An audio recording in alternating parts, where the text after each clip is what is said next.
faire face à une rupture ou la surmonter. Quelle situation, n'est-ce pas?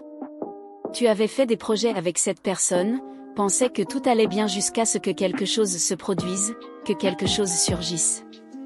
La chose est que oui, une rupture est effectivement une perte. Une rupture est effectivement un moment de tristesse. Un moment qui signifie souvent une mise à distance, que ce soit perdre l'attente de cette histoire qui allait être construite, ou perdre une personne très spéciale, que, pour une raison quelconque, vous avez dû mettre fin à la relation.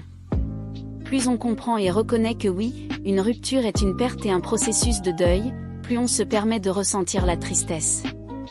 Plus on essaie de se tromper en disant qu'il n'y a pas de perte, que tout va bien, qu'on trouvera quelqu'un d'autre demain, la plupart du temps, lorsque les gens essaient d'oublier cela, d'essayer de mettre cela de côté, ils peuvent entrer dans une autre relation, mais cela finit souvent par être comme un pansement.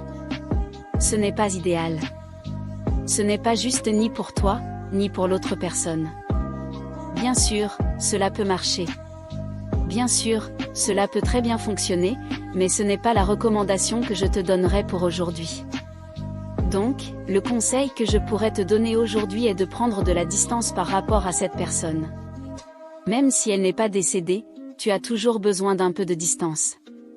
Une comparaison que l'on peut faire est avec quelqu'un qui fait face à l'alcoolisme.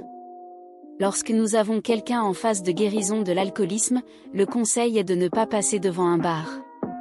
Le conseil est de ne pas prendre ce verre, cette bière, afin d'éviter de tomber dans ce piège.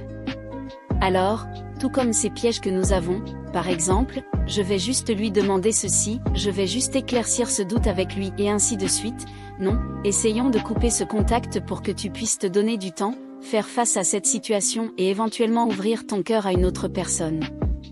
Et la rupture?